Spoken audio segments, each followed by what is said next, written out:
तुम ढूंढो मुझे गोपाल में खोई गैया तेरी।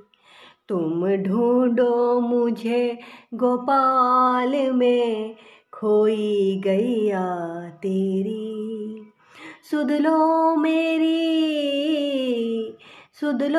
मेरी गोपाल में खोई गैया तेरी।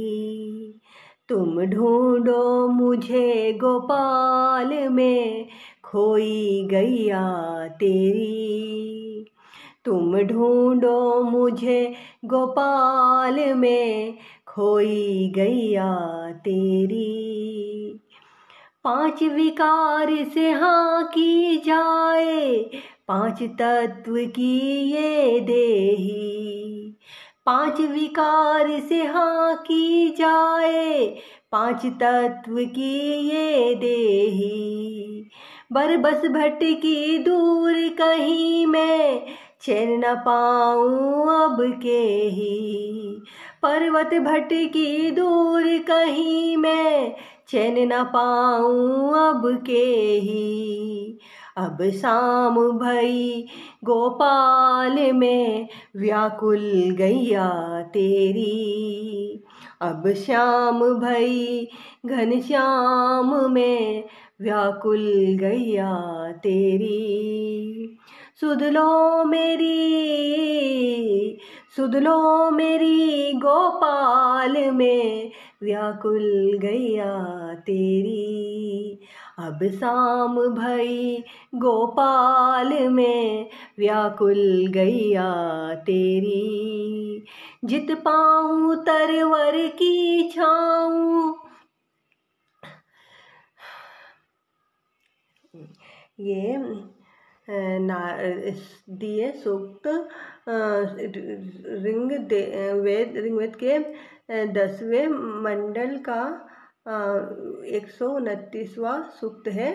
नासद से आरंभ होने के कारण इसे नासदीय सूक्त कहा जाता है। इसका संबंध ब्रह्मांड विज्ञान और ब्रह्मांड की उत्पत्ति के साथ है। विद्वानों का विचार है कि इस सूक्त में भारतीय तर्कशास्त्र के बीज छिपे हैं। नासदीय सूक्त के रचयिता ऋषि प्रजापति परमेष्ठी हैं।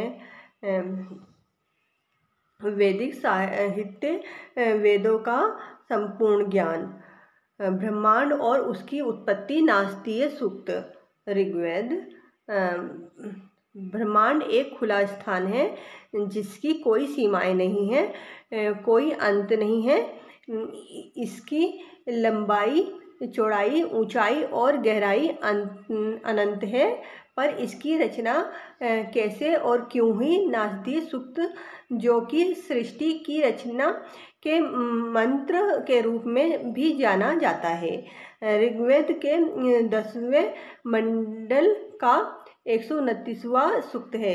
इसका संबंध ब्रह्मांड विज्ञान और ब्रह्मांड की उत्पत्ति के साथ है। नासदीय सूक्त में कुल 7 मंत्र हैं।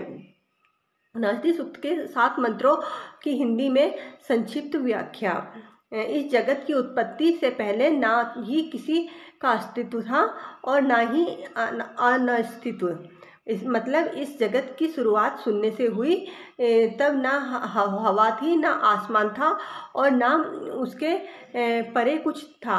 चारों ओर समुद्र की भांति गंभीर और गहन बस अंधकार के अलावा कुछ नहीं था। उस समय ना ही मृत्यु थी और ना ही अमरता, मतलब ना ही पृथ्वी पर कोई जीवन था और ना ही स्वर्ग में रहने वाले अमर लोग थे। उस समय दिन और रात भी नहीं थे। उस समय बस एक अनादि पदार्थ था जिसे प्रकृति कहा गया है। मतलब जिसका आदि या आरंभ न हो और जो सदा से बना चला आ रहा हो। शुरू में सिर्फ अंधकार में लिपटा अंधकार और वो जल की भांति अनादि पदार्थ था जिसका कोई रूप नहीं था, अर्थात जो अपना आयतन न बदलते हुए अपना रूप बदल सकता है। फिर उस अनादि पदार्थ में एक महान निरंतर तप से वो रचयिता परमात्मा भगवान प्रकट हुआ। सबसे पहले रचयिता को कामना विचार भाव इरादा आया सृष्टि की रचना का, जो कि सृष्टि उत्पत्ति का पहला बीज था। इस तरह रचयिता ने विचार कर अस्तित्व और अनास्तित्व की खाई पाटने का काम किया। फिर उस कामना रूपी बीज से चारों ओर सूर्य किरणों के समान ऊर्जा की तरंगें निकली, जिन्होंने उस अनादि पदार्थ प्रकृति से मिलकर सृष्टि रचना का आरंभ किया।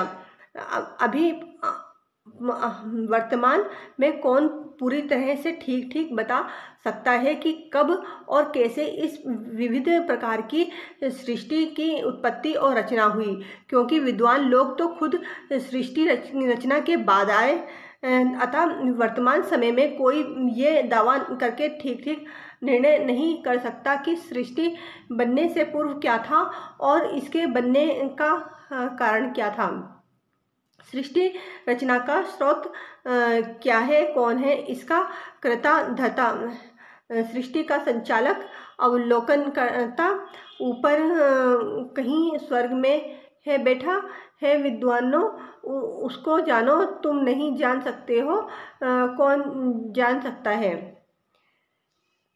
मेरे मन के अंध तमस को ज्योतिर्मय उतरो, मेरे मन के अंध तमस में ज्योतिर्मय उतरो, मेरे मन के अंध तमस में ज्योतिर्मय उतरो, मेरे मन के अंध तमस में ज्योतिर्मय उतरो। कहाँ यहाँ वेदों का वंदन, काजल सा में लाए अंतर, कहाँ यहाँ वेदों का वंदन, काजल सा में लाए अंतर।